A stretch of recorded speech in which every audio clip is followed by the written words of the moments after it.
एक easy question से हम लोग स्टार्ट करते हैं यहाँ पर में वार्म अप हमारा मैच। कुव्वतुल इस्लाम मस्जिद का निर्माण किसने करवाया था? जल्दी से बता दीजिए। ठीक है, बिल्कुल। आशिता श्री बोल रहे कि सरप्राइज टेस्ट है, आज ऐप डाउनलोड करेंगे। बिल्कुल आप कीजिए आशिता जी, और कल बिल्कुल सभी लोगों को लाइव आना है, लाइव टेस्ट होने वाली है, तो अलार्म लगा के रख लीजिए आप लोग, बिल्कुल भी नहीं भूलना है। ठीक है, तो कुव्वतुल इस्लाम मस्जिद का निर्माण जो है फ्रेंड्स वो किसने करवाया था? कुव्वतुल इस्लाम मस्जिद का निर्माण जो है फ्रेंड्स ये कुतुबुद्दीन ऐबक ने करवाया था। ठीक है, देखिए दो मस्जिदें आप लोगों को याद रखनी है कुतुबुद्दीन ऐबक से रिलेटेड। एक तो कुव्वतुल इस्लाम मस्जिद है, ठीक है, दिल्ली की, और एक है अढ़ाई दिन का झोपड़ा। ठीक है, अढ़ाई दिन का झोपड़ा, अढ़ाई दिन का झोपड़ा। ठीक है, ये भी एक मस्जिद है, अढ़ाई दिन का झोपड़ा। झोपड़ा मत समझना, मस्जिद है वो, उसका नाम है अढ़ाई दिन का झोपड़ा। तो ये कहाँ पर में है? ये अजमेर में है। तो ये दोनों ही मस्जिद जो है फ्रेंड्स कुव्वतुल इस्लाम और अढ़ाई दिन का झोपड़ा कुतुबुद्दीन ऐबक के समय की बनी हुई है, जो हर बार एग्जाम में पूछा जाता है। मैक्सिमम टाइम ये दो क्वेश्चन आपसे एग्जाम में पूछे गए। कुव्वतुल इस्लाम मस्जिद कुतुबुद्दीन ऐबक ने, अढ़ाई दिन का झोपड़ा कुतुबुद्दीन ऐबक ने। और कुतुब मीनार बनाने की शुरुआत उसने की थी, वो तो आपको पता ही है। ठीक है, वो तो आप लोग जानते ही हो कि कुतुबुद्दीन ऐबक ने जो है वो कुतुब मीनार बनाने की शुरुआत की थी। तो ये है फ्रेंड्स आपकी कुतुब मीनार के पास में ही है कुतुबुद्दीन ऐबक के द्वारा बनाई गई यहाँ पर में कुव्वतुल इस्लाम मस्जिद। नेक्स्ट, इस क्वेश्चन का आंसर कीजिए, ये भी एक अच्छा क्वेश्चन है फ्रेंड्स। ठीक है, the parliamentary form of government was first introduce in which of the following countries? सर्वप्रथम संसदात्मक सरकार किस देश में आरंभ की गई? संसदात्मक सरकार, देखिए संसदात्मक सरकार जो है संसदीय शासन व्यवस्था हमारे भारत में भी है।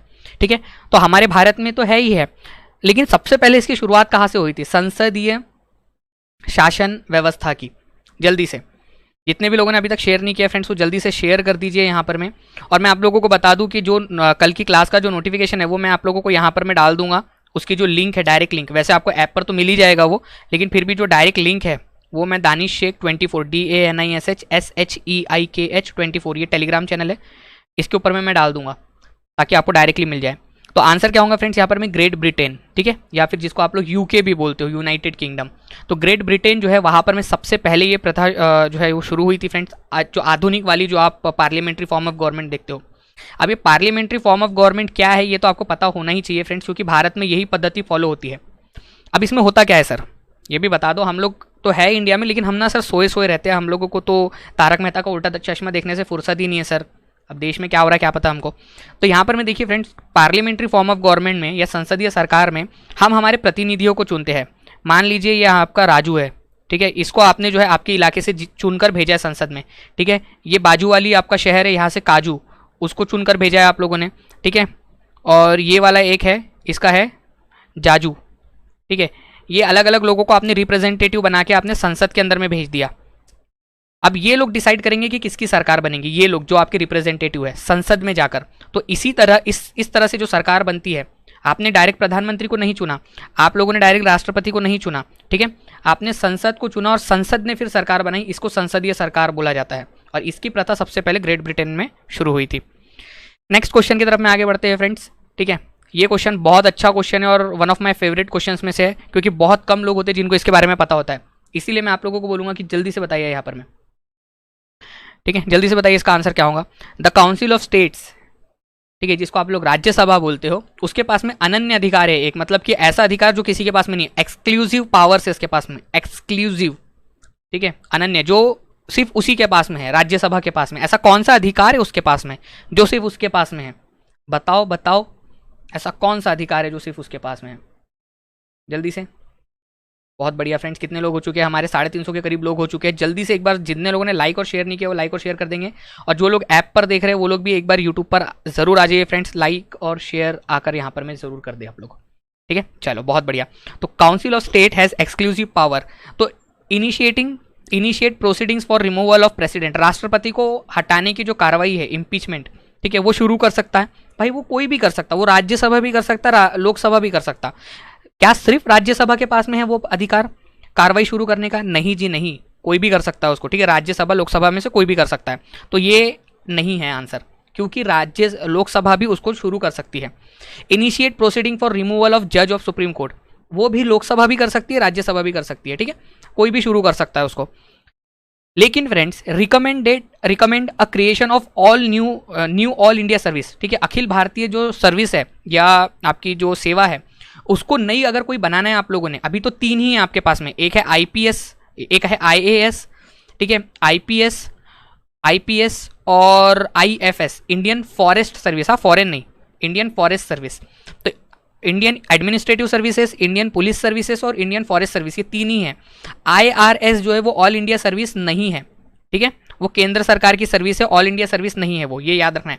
ऑल इंडिया सर्विस केवल 3 है, आईएएस, आईपीएस और आईएफएस। अगर कोई चौथी वाली आप लोगों को बनानी है तो कौन बना सकता है? केवल राज्यसभा बना सकती है, ऑल इंडिया सर्विस। ये बहुत इंपॉर्टेंट क्वेश्चन है फ्रेंड्स, इसको आप लोग बिल्कुल हल्के में नहीं लेना, ये बहुत इंपॉर्टेंट वाला क्वेश्चन है, ठीक है। तो अगर नई ऑल इंडिया सर्विस बनानी है इन तीनों के अलावा, तो फ्रेंड्स कौन बना सकता है? राज्यसभा बना सकती है। तो आंसर आपका ऑप्शन नंबर सी होगा, एक्सक्लूसिव पावर है इसके पास में, ठीक है। इसके बारे में मैं आपको थोड़ा सा इसके बारे में जानकारी भी दे देता हूँ फ्रेंड्स कि और क्या क्या पावर्स है उसके पास में। फॉर एग्जांपल मान लीजिए कि राज्य की सूची, राज्य सूची में से कोई पावर आपको केंद्र सरकार को ट्रांसफर करने, जैसे पुलिस का पावर किसके पास में है? मतलब राज्य के अंदर में शासन व्यवस्था बनाए रखने का पावर किसके पास में है? वो पावर है राज्य के पास में। लेकिन अगर वो पावर मोदी जी चाहते हैं कि मैं स्टेट से छीन लूँ, योगी जी से छीन लूँ और अपने पास में रखूँ, ममता बनर्जी से छीन लूँ अपने पास में रखूँ, नीतीश कुमार से भी छीन लूँ, उद्धव ठाकरे से भी छीन लूँ, सबसे छीन को अपने पास में रख लूँ, तो स्टेट लिस्ट में से अगर उनको कोई पावर अपने हाथ में लेना है तो उनको राज्यसभा से परमिशन लेनी पड़ेगी। According to article number 249 Rajya Sabha ही उनको ये अधिकार दे सकती है। और दूसरा वाला मैंने आपको बता ही दिया फ्रेंड्स, यहाँ पर मैं आर्टिकल नंबर 312 के अंतर्गत ऑल इंडिया सर्विस बनाना, ये आर्टिकल ही अपने आप में बहुत ज़्यादा इंपॉर्टेंट है। आप लोग इसको तो जो है एक पेपर पर लिखो, थोड़ा सा पानी में घोलो, ठीक है, और अच्छे से घोल के पी जाओ, इतना ज़्यादा इंपॉर्टेंट है ये आर्टिकल आप लोगों का, जो अक्सर एग्जाम में पूछा जाता है। Article number 312 is for creation of all India service, ठीक है। और किसका पावर है ये? आपके राज्यसभा का, ठीक है। तो ये एक्सक्लूसिव पावर है, बिल्कुल वैसे ही जैसे कल आप लोगों की एक एक्सक्लूसिव टेस्ट होने वाली है आप लोगों को, जैसे मैंने अभी बताया मेगा मॉक चैलेंज होने वाला है कल आपका, लाइव होगा सिर्फ ग्रेडअप के ऐप पर। कल आप लोगों की यूट्यूब क्लास नहीं होंगी क्योंकि ये बहुत बड़ी टेस्ट है फ्रेंड्स, और लाइव होंगी। जो लाइव लोग रहेंगे उन्हीं की जो है वो रिजल्ट बन पाएगा, आपकी रैंकिंग बन पाएंगी लाइव में ही, ठीक है। चलिए, और आपको मैंने इनाम भी बता दिया है कि आप लोगों को इनाम भी मिलने वाला है, उसके अंदर में आपको ग्रेडअप का सब्सक्रिप्शन मिलेगा, और उससे भी बड़ी बात आप लोगों को मनोबल बढ़ेगा आप लोगों का। तो कल 7:30 बजे एक्सक्लूसिव आप लोगों के लिए वो टेस्ट है जी। माइक्रोस्कोपिक माइनॉरिटी, ये जो है किसने बोला था कांग्रेस को? कांग्रेस को सूक्ष्म अल्पसंख्यक बोला था किसी ने। कौन था वो सफेद मोहा? डफरिन था वो? कर्जन था? नहीं, मिंटो था? कि ये था ये लॉर्ड वेलेस्ली? ये क्या हो गया इसका, लॉर्ड लेंसडाउन वेस, ठीक है जी। तो बताइए यहाँ पर में कौन था ये? नहीं, ये फ्री है, सभी के लिए फ्री है ये, ठीक है, बिल्कुल सभी के लिए ये फ्री है, सभी लोग आ सकते हैं। मैं दानिश शेख 24 जो हमारा चैनल है उसके ऊपर मैं भी लिंक शेयर कर दूंगा, और वैसे भी आप लोगों को मिल जाएंगे वो लिंक, कोई दिक्कत वाली बात नहीं है। तो सूक्ष्म अल्पसंख्यक जो है वो किसने किसने पुकारा था कांग्रेस को? ये बुलाया था डफली वाले, डफली बजा, ठीक है, लॉर्ड डफरिन ने। तो आंसर इसका ऑप्शन नंबर ए हो जाएगा, लॉर्ड डफरिन ने बोला था। तो ये है वो सफ़ेद मुहा, ठीक है, वायसराय ऑफ इंडिया था ये 84 से 88 तक। और इसी बीच में यहाँ पर में 1885 के अंदर में कांग्रेस का निर्माण हुआ। लॉर्ड डफरिन के समय में कांग्रेस बनी थी, ये याद रखना है आप लोगों ने। ये तो आप लोगों को याद हो गया होगा, कितने लोग हैं जिनको डफली बजाते बजाते याद हो गया हो कि कांग्रेस के किसके समय में बनी थी कांग्रेस? अरे याद है या नहीं? याद रहेगा कि नहीं रहेगा जिंदगी भर? जब जब डफरिन का नाम सुनोगे दानिश सर को याद करोगे, ठीक है जी। तो लॉर्ड डफरिन जो है फ्रेंड्स उसके समय में ही बनी थी, और इसने जब कांग्रेस बनी थी उस समय में इसको माइक्रोस्कोपिक माइनॉरिटी बोला था। मतलब माइनॉरिटी से भी छोटी, इतनी सी, मतलब इतना सा होता भाई, कुछ प्रैक्टिकल बात तो कर ले तू थोड़ी सी, मतलब तुमको करना ही है, बोलना ही है, गाली देनी है, तो कुछ प्रैक्टिकल तो बोल दे यार। माइक्रोस्कोपिक माइनॉरिटी, कमाल करता है यार, मतलब माइक्रोस्कोपिक माइनॉरिटी यार। चलो आंसर करो इसका। Which of the following inscriptions gives the information about 2 अश्वमेध यज्ञ performed by King Pushyamitra Shunga? ये जो भाई साहब थे पुष्यमित्र शुंगा, ठीक है, इन्होंने 2 अश्वमेध यज्ञ करवाए थे। ये हमको कहाँ से पता चलता है? किससे पता चला हमको कि इन्होंने 2 अश्वमेध यज्ञ कराए थे? जल्दी से आप लोग शेयर कर दीजिए, 450 तक पहुंच चुके हम लोग, और 330 मतलब भाई 120 लोगों ने अब तक लाइक नहीं किया है। तो जल्दी से एक बार लाइक का बटन भी दबा दो और शेयर कर दो इसको जल्दी से, ठीक है। पुष्यमित्र शुंगा, सर आज smart, thank you Richa Verma ji ji. Okay, तो किंग पुष्यमित्र शुंगा, इसने 2 बार अश्वमेध यज्ञ किए थे। देखो ये आपको हो सकता है ना है, लेकिन फ्रेंड्स अभी याद हो जाएगा हमेशा के लिए। ये याद रख लेना आप लोगों ने, अयोध्या इंस्क्रिप्शन से हमको पता चलता है, अयोध्या के अंदर में जो लेख हमको मिले हैं, ठीक है, उससे हमको पता चलता है कि तुम्हारे भाई ने जो है 2 अश्वमेध यज्ञ कराए थे। तो 2 क्वेश्चन आपके यहाँ पर में कवर हो जाते हैं। यहाँ पर में आप लोगों को याद रखना है कि 2 अश्वमेध यज्ञ किसने कराए थे निम्नलिखित में से। अगर ऐसा क्वेश्चन आ जाए आप लोगों को तो याद रखना है फ्रेंड्स कि पुष्यमित्र शुंगा, इसने किसको मारा था और ये राजा बना था, ये आप लोग मेरे को कमेंट करके बताओगे। तो जिसके पास सुपर है उसको क्या मिलेगा, उसको उसको यार शाबाशी मिलेंगी। मतलब आपको मतलब पैसे से ही प्यार है, दानी सर की शाबाशी से प्यार नहीं है आपको, है ना। चलो कोई नहीं।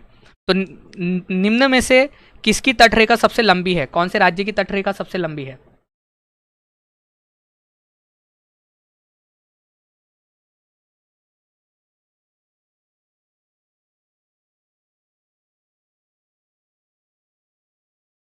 जल्दी से आंसर कीजिए इसका।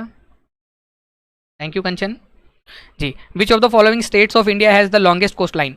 तो सबसे लंबी कोस्ट लाइन किसकी है, सबसे लंबी कोस्ट लाइन जो है फ्रेंड्स ये गुजरात की है। ये तो हम लोगों ने देखा हुआ ही है, ये तो आप लोगों का बिल्कुल मतलब याद हो ही जाना चाहिए हमेशा के लिए। गुजरात की तटरेखा सबसे लंबी है, ठीक है, तो सबसे लंबी तटरेखा गुजरात राज्य की है, ठीक है जी। चलो ये याद रखोगे आप लोग, और उसके बाद में फिर आंध्र प्रदेश और उसके बाद में फिर तमिलनाडु। चलिए यहाँ पर में हमारे शशि सर जो है वो उनकी तबीयत ठीक नहीं है, फिर भी वो आपको कंटिन्यूसली पीछे से पोक कर रहे हैं शेयर करने के लिए, तो जल्दी जल्दी से इसको शेयर भी करते रहिए सभी लोग, ठीक है। वर्ल्ड पॉपुलेशन डे, विश्व जनसंख्या दिवस कब मनाया जाता है। तो विश्व जनसंख्या दिवस, जल्दी से बताइए, विश्व जनसंख्या दिवस कब मनाया जाता है। ये याद करना है आप लोगों ने, ये इंपॉर्टेंट वाला है।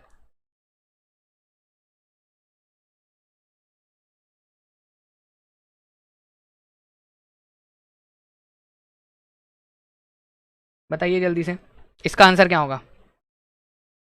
ओके तो फ्रेंड्स यहाँ पर मैं आंसर आप लोगों का जो है वो हो जाएगा ऑप्शन नंबर ए, 11 जुलाई को ये मनाया जाता है, ठीक है, 11 जुलाई को। तो देखिए फ्रेंड्स 11 जुलाई को जो है हम लोग विश्व जनसंख्या दिवस मनाते हैं, ताकि हम लोग अवेयरनेस फैला सके कि भाई बस करो हो गया करके, ठीक है, मतलब जनसंख्या पे कंट्रोल करो। तो यूनाइटेड नेशन डेवलपमेंट प्रोग्राम ने फ्रेंड्स 1989 को जो है इसकी घोषणा की थी, और 2020 में जो इसकी थीम थी, ठीक है, 2020 में उसकी थीम थी how to safeguard the health and rights of women and girls now, ठीक है, मतलब पेंडेमिक के समय में हम कैसे महिलाओं को बचा सकते हैं, बच्चियों को बचा सकते हैं, ये इसकी थीम थी। तो जुलाई 11, तो आप किसी के बर्थडे उर्डे से याद रख लो, आपके किसी का बर्थडे वगैरह आता होगा, ठीक है, आपके मतलब किसी का तो बर्थडे आता होगा, ठीक है, उससे याद रख लो विश्व जनसंख्या दिवस 11 जुलाई को। सर ऐप पर क्लास कैसे लगा सकते हैं, बस लगा सकते हैं, कैसे लगा सकते वो, बट लगा सकते हैं जी। हाँ, which pain killer give to the cattle is responsible for near extension of vultures in India. जो वल्चर्स है, गिद्ध, उनका लगभग विलुप्त हो चुके हैं, सफाया हो चुका है। तो आपको बताना है कि कौन सा वाला जो है दर्द निवारक जो है दिया जाता था पशुओं को उनके दर्द के लिए। जल्दी से बताइए यहाँ पर मैं, which pain killer given to cattle is responsible for near extension of vultures in India. बहुत इंपॉर्टेंट क्वेश्चन है ये, ठीक है, ये कई बार पूछा जा चुका है, आप खुद ही देख लेना कि कितने एग्जाम्स में पूछा जा चुका क्वेश्चन है ये। शशि सर कैसे, अब थोड़ी अभी भी उनकी तबीयत खराब ही है यार, दुआ करो उनके लिए, ठीक है। नियर एक्सटेंशन ऑफ वल्चर जो है किस कौन सा है यहाँ पर में फ्रेंड्स, बिल्कुल आंसर हो जाएगा आप लोगों का डाइक्लोफिनेक। डाइक्लोफिनेक जो है फ्रेंड्स एक्चुअली जो है ना ये दिया जाता है, मान लीजिए ये हमारी गाय है, ठीक है, ये गाय है, अब गाय को जो है वो गाय को पेट दर्द हो रहा था, ठीक है, तो आपने क्या किया, उसको जो है वो दे दिया, डाइक्लोफेनेक दे दिया आपने, ठीक है, उसका दर्द खत्म करने के लिए। अब गाय मर गई, अब गाय मर गई तो यहाँ पर में जो गिद्ध है उड़ते उड़ते आया और उसने क्या किया, इसको खा लिया। अब जो डाइक्लोफिनेक इसकी बॉडी में गया था गाय के, ठीक है, ये हमारी गाय है, ठीक है, गाय के बॉडी में गया था डाइक्लोफिनेक, गाय मर गई, गिद्ध आया ऊपर से गाय को खाने लगा। अब जब गाय को खाने लगा तो गाय के बॉडी में जो डाइक्लोफिनेक था वो गिद्ध के बॉडी में चला गया, जिसके वजह से जो है उसके बॉडी के पार्ट्स ने काम करना बंद कर दिया, क्योंकि गिद्धों के लिए डाइक्लोफिनेक बहुत ज़्यादा हानिकारक है, इसके लिए ना हो शायद, बट गिद्धों के लिए बहुत ज़्यादा हानिकारक है।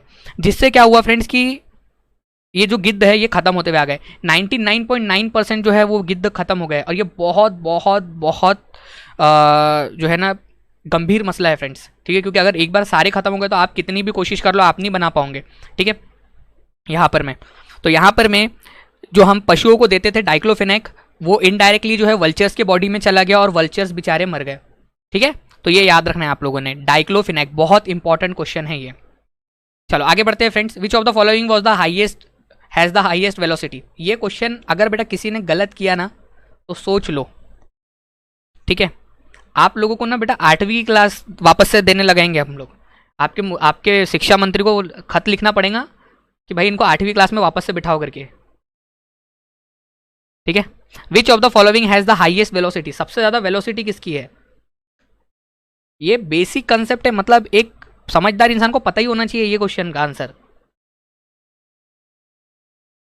10 साल छोटे लग रहे हो, अच्छा मैं छोटा ही हूँ जी। तो आंसर क्या हो जाएगा फ्रेंड्स, वेरी गुड, लाइट। ठीक है, तो लाइट जो है, लाइट से ज़्यादा कुछ भी ज़्यादा फास्ट नहीं चल सकता। ठीक है, आप लोगों ने अगर से थ्योरी ऑफ रिलेटिविटी के बारे में कभी सुना हो फ्रेंड्स, तो सापेक्षता का जो सिद्धांत है आइंस्टाइन ने दिया था, उसके अनुसार लाइट से ज़्यादा स्पीड कुछ नहीं चल सकता। लाइट की स्पीड सबसे ज़्यादा जो है फास्टेस्ट है। अगर आपने लाइट की स्पीड से ज़्यादा जाने की कोशिश की तो फ्रेंड्स क्या होगा, आपके लिए समय धीमा हो जाएगा। ये सुनने में आपको अजीब लग रहा होगा, बट ये एक्चुअल में सच है। एक्सपेरिमेंटली जो है इसको टेस्ट किया जा चुका है साइंटिस्ट के द्वारा। ठीक है, तो अगर आप लाइट, वैसे तो आप लाइट की स्पीड से चल नहीं सकते, लेकिन अगर आपने फिर भी कुछ जुगाड़ लगा लिया और आप लाइट की स्पीड से जा रहे हो तो आप लाइट की स्पीड क्रॉस नहीं कर पाओगे। समय अपने आप को धीमा कर लेगा लाइट की स्पीड को बचाने के लिए। ठीक है, और ये एक्सपेरिमेंटली प्रूव हो चुका है। ठीक है, तो आपके लिए समय धीमा हो जाएगा और लाइट की स्पीड की सीमा नहीं टूटेंगी। ठीक है, तो आंसर आप लोगों का ऑप्शन नंबर बी है। तो लाइट की स्पीड कितनी है फ्रेंड्स, 3 × 10⁸ मीटर पर सेकेंड। ये हम लोगों ने बचपन में पढ़ा हुआ है सभी लोगों ने, 3 × 10⁸ मीटर पर सेकेंड। लेकिन ये पूरा का पूरा 3 लाख नहीं है, एक्चुअल में थोड़ा सा कम है, 2,99,792। ठीक है, दशमलव समथिंग मीटर पर सेकेंड। यहाँ पर मैं जो है ना किलोमीटर पर सेकेंड की बात करूँ तो 2,99,000 किलोमीटर पर सेकेंड के आसपास में है ये। ठीक है, 2,99,000 किलोमीटर पर सेकेंड के आसपास में, 3 लाख किलोमीटर अप्रोक्सीमेटली। ठीक है, और माइल्स पर सेकंड के अंदर में बोले तो इतना होगा ये, वैसे माइल्स पर सेकंड में नहीं पूछते। तो इनर्शियल फ्रेम के अंदर में आप इससे ज़्यादा स्पीड में नहीं जा सकते, किसी भी कीमत में नहीं जा सकते आप। चलिए नेक्स्ट, इसका आंसर कीजिए आप लोग। First national park establish in India is, जल्दी से बताइए यहाँ पर में।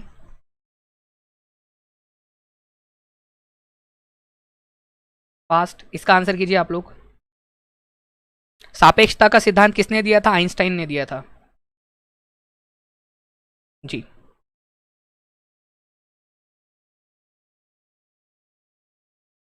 थैंक यू रौनक शाहीन जी, जी थैंक यू आशा एंड सभी लोगों को। तो फ्रेंड्स फर्स्ट नेशनल पार्क कौन सा था, जिम कॉर्बेट नेशनल पार्क। ये इंपॉर्टेंट है, याद रखना है। ये कौन से राज्य में, जल्दी से आप लोग मेरे को कमेंट करके बताओगे। और एक बार जल्दी से शेयर कर दीजिए जिन लोगों ने शेयर नहीं किया, और लाइक का बटन भी जल्दी दबा दो यार, इतने सारे लोग हैं यहाँ पर, में अभी तक लाइक का बटन नहीं दबाया, तो शेयर और लाइक जरूर करिए इसको। तो जिम कॉर्बेट नेशनल पार्क है फ्रेंड्स, ये आप लोगों को याद रखना है। उसके बाद में चंदोली नेशनल पार्क की मैं अगर बात करूँ फ्रेंड्स, तो ये 2004 में स्टैब्लिश किया गया था, ये महाराष्ट्र में है। ठीक है, जिम कॉर्बेट नेशनल पार्क जो है ये यूके में है, उत्तराखंड के अंदर में। गिर फॉरेस्ट आप जानते हो गुजरात में है, और दुधवा नेशनल पार्क जो है वो यूपी में है। ठीक है, ये तो बहुत फेमस है, एग्जाम्पल याद ही रखना है आप लोगों ने, दुधवा नेशनल पार्क का यूपी के अंदर में। तो सबसे पहले जिम कॉर्बेट नेशनल पार्क की स्थापना की गई थी 1936 के अंदर में, और जब इसकी स्थापना की गई थी, जब इसका नाम था फ्रेंड्स जिम हेलीज नेशनल पार्क। ठीक है, जिम कॉर्बेट तो बाद में किया गया, हेलीज नेशनल पार्क जो है पहले इसका नाम था 1936 में, बाद में इसका नाम जिम कॉर्बेट नेशनल पार्क किया गया। बट स्थापना 1936 में हो चुकी थी, उस समय के यूनाइटेड प्रोविंस में, यूपी में उस समय के, अब उत्तराखंड के अंदर में है ये। तो ये भी पूछा जा सकता है कहाँ पर में है ये, तो अभी उत्तराखंड के अंदर में है ये। ठीक है, चलो नेक्स्ट आप लोगों को बताना है friends, who among the following foreign travellers visited India during the rain of Jahangir. Jahangir के काल में कौन आया था इसमें से, ठीक है जल्दी से बताइए यहाँ पर में, जहांगीर के काल में इनमें से कौन आया था। ठीक है, फादर एंथोनी मोन्सीरेट, ठीक है, फ्रांसिस्को पेल्सियर्ट, निकोलो मनुसी, ठीक है, फ्रांकोइस बर्नियर। जल्दी से बताना है आप लोगों ने, कौन जो है वो जहांगीर के समय में भारत आया था ट्रेवलर। तो ये जो है फ्रेंड्स, ये है आप लोगों के ऑप्शन नंबर बी, फ्रांसिस्को पेल्सियर्ट। ठीक है, तो ये जो है फ्रेंड्स, ये जहांगीर के समय में आया था। ये दोनों भाई, ये मतलब भाई नहीं थे, अलग अलग है, ये बता रहा हूँ कि ये दोनों जो है ये शाहजहाँ के समय में आए थे, शाहजहाँ के समय में। ठीक है। वैसे ये तो और भी बाद में भी आए, बट लेकिन शाहजहाँ के समय में आए थे ये लोग, और ये जो था ये अकबर के समय में आए थे, ठीक है। तो इस तरीके से फ्रेंड्स आप लोग यहाँ पर में आंसर लगा सकते हो उसको। तो फ्रांसिस्को पेल्सियट जो है ये जहांगीर के समय में आए थे। अगर आप लोग चाहते हो कि मैं आपको ये पूरा का पूरा करवा दूँ, जितने भी ट्रेवलर्स है, चाहे वो ह्वेन सांग हो, चाहे वो आपका जो है आपके मुगल काल के समय में आए हो, या फिर जो है मुगल काल से पहले जो आए थे वो उसके बारे में, या जो यूरोपियन ट्रैवलर्स आए थे हमारे एंशियंट हिस्ट्री के समय में, अगर उनके बारे में आप जानना चाहते हो तो आप मेरे को बता देना, मैं उसके लिए भी आप लोगों को ज़रूर करा दूंगा। एनडीए एग्जाम में आया था। चलो धीरज कुमार का बहुत बहुत धन्यवाद, उन्होंने एक आपके लिए मोटिवेशन दिया है फ्रेंड्स कि ये क्वेश्चन एनडीए के एग्जाम में आया था, उन्होंने यहाँ पर मैं बता दिया है। तो आप लोगों को ठीक है, ठीक है, यहाँ पर मैं एक नया मोटिवेशन दे दिया कि एनडीए की एग्जाम में ये क्वेश्चन पूछा जा चुका है करके, धीरज कुमार ने यहाँ पर मैं मोटिवेशन दिया हुआ है आपको। तो यहाँ पर मैं फ्रेंड फ्रांसिस्को पेल्सियार्ड जो है ये एक डच ईस्ट इंडिया कंपनी के साथ में ये जहांगीर के समय में भारत आए थे, ठीक है, जहांगीर के समय में। चलो नेक्स्ट क्वेश्चन की तरफ में आगे बढ़ते हैं। Which one of the following is not correctly matched, कौन सा वाला करेक्टली मैच्ड नहीं है?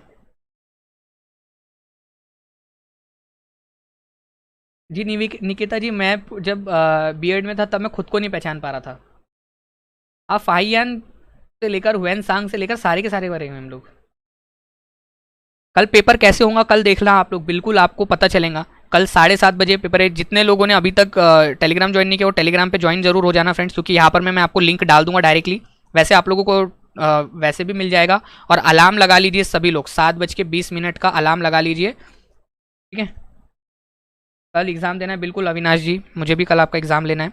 तो यहाँ पर मैं आंसर क्या हो जाएगा फ्रेंड, देखिए वर्ल्ड इन्वायरमेंट डे तो ऑब्वियस सी बात है कि 5 जून को होता है, सभी को पता है यार 5 जून को होता ही है। पृथ्वी दिवस कल ही है, तो आप लोगों को पृथ्वी दिवस की हार्दिक शुभकामनाएं। ओके, नेहा मैडम बोल रहे थे कि सर वो एक शॉर्ट बना दो, बट मैं ना थोड़ा सा शर्मिला हूँ, मैं वो शॉर्ट नहीं बना पाता। वो सोनिया मैम बड़े एक्सपर्ट है उसमें, बट मैं वो रिकॉर्ड नहीं कर पाता छोटे छोटे वीडियोज़, थोड़ा सा मैं ब्लश कर जाता हूँ उसके अंदर में। हाँ, ऐसे आप मेरे से कितना भी पढ़ा लो, वो नहीं कर पाता मैं छोटे वीडियोस। तो कल इसके लिए मेरे से एक शॉर्ट वीडियो मांग रहे थे, मैंने बोला भाई मेरे से नहीं जमेगा वो वाला काम, आप मेरे से 5 क्वेश्चन एक्स्ट्रा करवा लो, वो कर दूंगा मैं, वो छोटा वीडियो नहीं बना सकता मैं। ओजोन डे जो है फ्रेंड्स ये 16 सितंबर को आता है, ठीक है, 16 सितंबर को। एंटी टोबैको डे जो है ना फ्रेंड्स ये आप लोगों का कब आता है, 31 मई को, ठीक है, 31 मई को आता है एंटी टोबैको डे। आपको टोबैको नहीं खाना है करके, ठीक है। तो यहाँ पर मैं अर्थ डे 22 अप्रैल कल ही है, ठीक है। रिस्टोर आवर अर्थ, हमारे अर्थ को रिस्टोर करो भाई, वापस से पहले जैसा करो, बहुत भसूड़ी मच चुकी है। ओजोन डे जो है वो 16 सितंबर को आता है, किसी के बर्थडे के साथ में आप लोग कर सकते हो यहाँ पर में। और इन्वायरमेंट डे आप लोगों को पता ही है फ्रेंड्स, ठीक है, 5 जून को। जी नहीं, आप लोगों को लग नहीं रहा होगा, बट एक्चुअल में है, वो छोटे वीडियो नहीं बनते मुझसे, ठीक है जी। हाँ, अब इस क्वेश्चन का आंसर, ए यार शिट,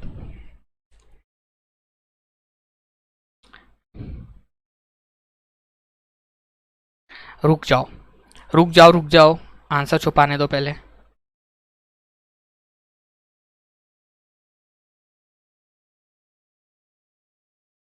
आंसर छुपाने दो जी।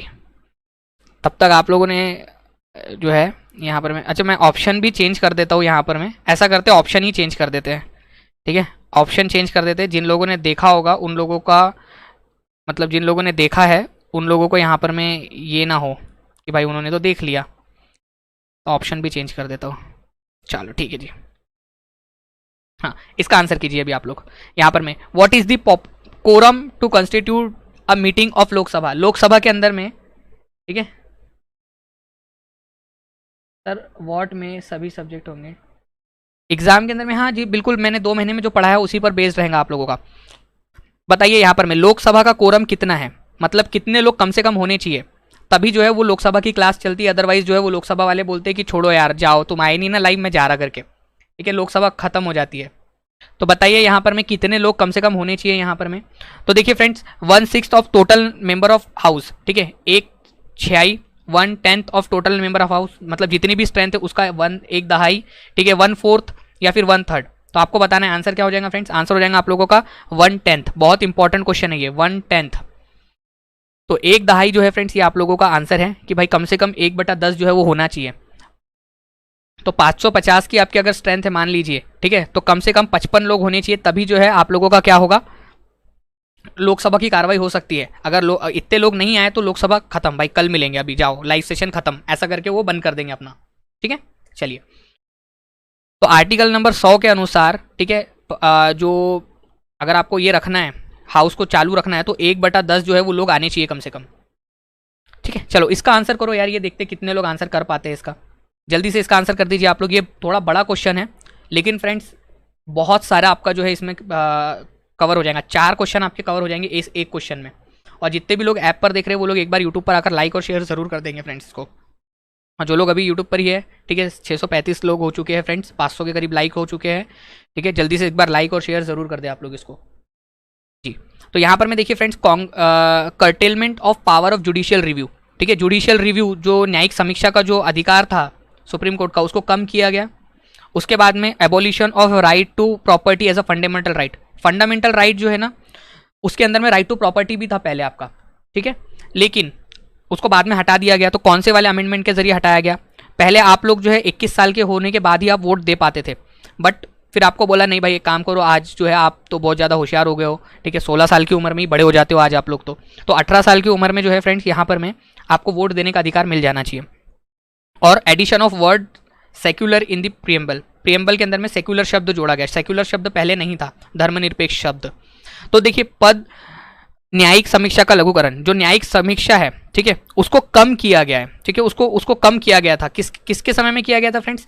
ये जो इंदिरा गांधी की जो सरकार थी, ठीक है, इंदिरा गांधी की सरकार के समय में इसको किया गया था फ्रेंड्स, इंदिरा गांधी की सरकार के समय में। तो ये आप लोगों को याद रखना है, इंदिरा गांधी की सरकार के समय में दो संवैधानिक संशोधन हुए, एक 38वें नंबर का और एक 42वें नंबर का। तो उन्होंने क्या किया, सबसे पहले जुडिशियल रिव्यू को कम किया 38वें के जरिए। उसके बाद में जो है फ्रेंड्स उन्होंने और क्या किया था, उन्होंने जो है ये सेक्युलर शब्द को जोड़ा था। ठीक है, सेक्युलर शब्द जो है उसके अंदर में जोड़ा था उन्होंने 42वें के जरिए। ठीक है, तो बी का जो आंसर है आप लोगों का, डी का आंसर जो है वो आप लोगों का 2 हो जाएगा बिल्कुल। ठीक है, डी का आंसर 2 हो जाएगा। उसके बाद में abolition of right to property. Right to property पहले जो संपत्ति का अधिकार था आप लोगों का, पहले आपको संपत्ति का अधिकार भी था, लेकिन फ्रेंड्स 44वें संविधान संशोधन के जरिए उसको हटा दिया गया। तो यहाँ पर मैं 44वां संशोधन यहीं पे लिख देता हूँ ना मैं यहाँ पर, मैं ये 38वें के जरिए हुआ था, 38 के जरिए। एबोलिशन ऑफ फंडामेंटल राइट ये 44वें के जरिए हुआ। ठीक है, ये 61वें के जरिए हुआ था, 61st, ठीक है, 61वें के जरिए। और एडिशन ऑफ वर्ड, ठीक है, ये 42वें के जरिए। तो ये आप लोगों ने याद रखना है। ये चारों ही इंपॉर्टेंट वाले हैं। ठीक है, ये इंपॉर्टेंट वाले अमेंडमेंट्स हैं जो एग्जाम में पूछे जाते हैं। चाहो तो इसका स्क्रीनशॉट ले लो और चाहो तो इसको लिख के रख लो। ठीक है, मैं दिख नहीं रहा है आंसर, मैंने दिखाया अभी इसको आंसर को आपको। ठीक है जी, तो ये याद रखना है आप लोगों ने। लघुकरण कब किया था? इंदिरा गांधी ने किया था 38 के जरिए। संपत्ति का अधिकार 44वें के जरिए हटाया गया था। ठीक है, और धर्मनिरपेक्ष शब्द 42वें के जरिए जोड़ा गया था। और आपकी एज, पहले आप 21 साल के होकर वोट दे सकते थे, अभी 18 में भी दे सकते हो, ये 61वें के जरिए, राजीव गांधी। ठीक है जी, ठीक है, चलो। Now friends, who was the first chairman of Rajya Sabha? ये बहुत अच्छा क्वेश्चन है, मेरे को जानना है कि कितने लोग इसका आंसर करते हैं। एलिमिनेशन मेथड से किया सर, बहुत बढ़िया अंजलि, मैं यही सिखाना चाहता हूँ आप लोगों को। अंजलि हाड़ा बोल रही है कि एलिमिनेशन से किया है जी। संदीप ठाकुर, यूपी पुलिस, आप सच में यूपी पुलिस में हो गए हो क्या? अभी से गुस्सा दिखा रहे हो। ठीक है, आपको पता नहीं तुम्हारे भाई का गुस्सा और भी ज़्यादा खराब है करके, पता नहीं है क्या आपको संदीप ठाकुर?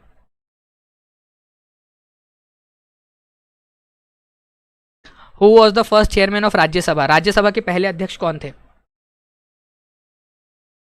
जी? तो यहाँ पर मैं, वेरी गुड, बहुत सारे लोगों ने शुरू में गलत आंसर किया है। ठीक है, अभी मेरे पास में सिर्फ मैं एक सही आंसर दिख पाया हूँ, दूसरा सही आंसर दिखा है मेरे को। ठीक है, दूसरा सही आंसर, वेरी गुड। ठीक है, सिर्फ 2 सही आंसर इतने सारे लोगों में, तीसरा सही आंसर दिखा है, वह क्या बात है, 3 सही आंसर, इतने सारे लोग, चौथा सही आंसर। ठीक है, कांता का द्वारा 5वां 6वां, अब आ रहे हैं सही आंसर आप लोगों के। ठीक है, तो यहाँ पर मैं फ्रेंड्स आंसर है आप लोगों का, राज्यसभा के चेयरमैन कौन होते हैं मेरे लल्लो मुन्नो मेरे तो क्या होता है राज्यसभा का चेयरमैन? जो वाइस प्रेसिडेंट होता है ना, उपराष्ट्रपति, वो आप लोगों का होता है। ठीक है, उपराष्ट्रपति राज्यसभा का चेयरमैन होता है। और पहला उपराष्ट्रपति कौन था भाई? जीवी मावलंकर थे क्या आपके उपराष्ट्रपति पहले, कि राधाकृष्णन साहब थे? S Radhakrishnan, doctor S Radhakrishnan, Sarvepalli Radhakrishnan. मतलब शेयर मतलब थोड़ा सा क्या घुमा के पूछ लिया आप लोगों का, तो आप लोग कंफ्यूज हो गए यहाँ पर। मैं थोड़ा सा क्या घुमा के पूछ लिया क्वेश्चन, ठीक है। तो ऐसे ही क्वेश्चन करने के लिए एग्जामिनेशन में आप कंफ्यूज ना हो जाए, इसके लिए आपकी प्रैक्टिस करना जरूरी है। और यहाँ पर मैं हर संभव तरीका जिससे कि आप लोगों के एग्जाम में क्वेश्चन पूछे जा सकते वो मैं करवा रहा हूँ। और आप चाहते हो कि ऐसे ही क्वेश्चंस होते रहे आप लोगों के, जैसे जैसे एग्जाम में क्वेश्चन पूछा जा सकता है हर तरीके से मैं क्वेश्चन करवा दूँ, तो ज़्यादा से ज़्यादा इसको शेयर आप लोगों को करना पड़ेगा, ठीक है। तो ज़्यादा से ज़्यादा इसको जल्दी से जल्दी शेयर कर देंगे सभी लोग। और जिन लोगों ने अभी तक लाइक का बटन नहीं दबाया वो लोग लाइक का बटन जरूर दबा दें, ठीक है। चलिए, तो आंसर आप लोगों को ऑप्शन नंबर बी हो जाएगा फ्रेंड्स, ठीक है। सर्वपल्ली राधाकृष्णन। आप लोगों को बताना है राज्यसभा का गठन पहली बार कब हुआ था, कब राज्यसभा का गठन किया गया था। जीवी साहब तो बिल्कुल लोकसभा के अध्यक्ष थे वो, जीवी मावलंकर।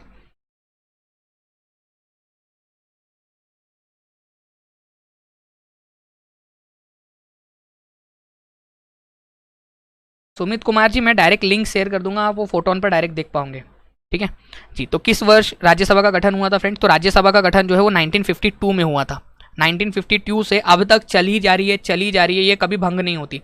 तो राज्यसभा 1952 में बनी थी और अब तक चली जा रही है और भगवान करे तो वो हमेशा चलती भी रहेंगी, ठीक है। अगर से मान लो जी कि मोदी साहब का मन ना बदल जाए तो, ठीक है, मतलब या कोई और आ जाए, मान लीजिए कि यहाँ पर मैं विपिन मिश्रा जो है हमारे भाई, ओके, वो मान लीजिए कि राष्ट्र प्रधानमंत्री बन गए और उन्होंने जो है वो संसद को सब भंग कर दिया, संविधान को भंग कर दिया और बैठ गए जाकर, तो हो सकता है राज्यसभा भंग हो जाए। बट लेकिन ऐसे केस के अंदर में नॉर्मल केस में राज्यसभा भंग कभी नहीं होती, परमानेंट हाउस है ये, ठीक है।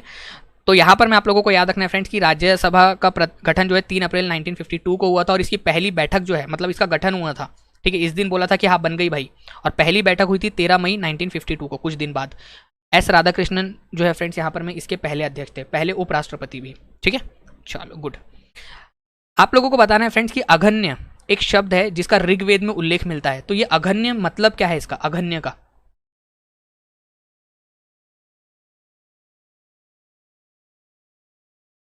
जल्दी से बताइए यहाँ पर मैं, जल्दी से बताइए यहाँ पर मैं, फास्ट। रोहित कुमार, स्वागत है आपका जी। तो अघन्य शब्द जो है इसका मतलब क्या है ऋग्वेद के अंदर में, तो याद रखना है फ्रेंड्स, इसका शब्द जो का मतलब जो है वो है काव, गाय, ठीक है। तो जहां पर भी अघन्य शब्द मिल जाए, कभी आप लोग ऋग्वेद पढ़ने लग जाओ और आपको अघन्य शब्द मिल जाए तो समझ जाना उसका मतलब गाय है, ठीक है। तो गाय इसका आंसर होगा, ये इंपॉर्टेंट क्वेश्चन है, याद रख लेना आप लोग, अघन्य। तो अघन्य मतलब गाय ऋग्वेद में। चलिए इसका आंसर कीजिए, ये बहुत अच्छा आंसर है और इसका आंसर आप लोग एलिमिनेशन के जरिए दोगे, मुझे हर किसी से उम्मीद है इस क्वेश्चन की, ठीक है। तो जल्दी से इसका आंसर दीजिए आप लोग। आपको बताना है मैच लिस्ट 1 एंड लिस्ट 2, ठीक है। जैन तीर्थंकार है, 24 तीर्थंकार हुए आप लोगों को पता है फ्रेंड्स। तो 24 तीर्थंकारों के हर किसी के सिंबल होते हैं, अपने अपने खुद के पर्सनल प्राइवेट सिंबल होते हैं उनके। तो ये सिंबल कौन सा सिंबल किसका है, जल्दी से बताएंगे। और ये किसने अब तक लाइक का बटन नहीं दबाया, जल्दी लाइक का भी बटन दबा दो और कमेंट करते रहो आप लोग कि कितना आपका स्कोर आ रहा है, क्या क्या आपके आंसर है जी। 700 के करीब करीब पहुंच रहे हैं, जल्दी से एक बार आप लोग शेयर कर देंगे इसको। तो फ्रेंड्स यहाँ पर मैं आदिनाथ है, पार्श्वनाथ है, मल्लीनाथ है, संभवनाथ है। देखिए मैं आपको बता दूं फ्रेंड्स कि आपको सारे 24 लोगों के सिंबल याद करने की ज़रूरत नहीं होती है, ठीक है। सारे लोगों की ज़रूरत नहीं होती, आपको पहले वाले का याद रखना है, आदिनाथ, ठीक है, जिनको ऋषभनाथ भी कहा जाता है, आदिनाथ या ऋषभनाथ, इनका जो है वो बुल है, ठीक है, ये आप लोगों को पता है, बैल या फिर बुल है इनका। आपको पार्श्वनाथ का पता है कि इनका स्नेक है, बस आपको पहला, ठीक है, पहला, दूसरा, 23वां और 24वां ये याद रहने को ना आप लोगों को, तो आपको सारे आंसर सही हो जाते हैं, ठीक है, लगभग। और एक्सट्रीम केस में 22वां, ठीक है। तो देखिए फ्रेंड्स, पहला, दूसरा, 23वां, 24वां और एक्सट्रीम केस में 22वां आप लोगों को याद रखना है।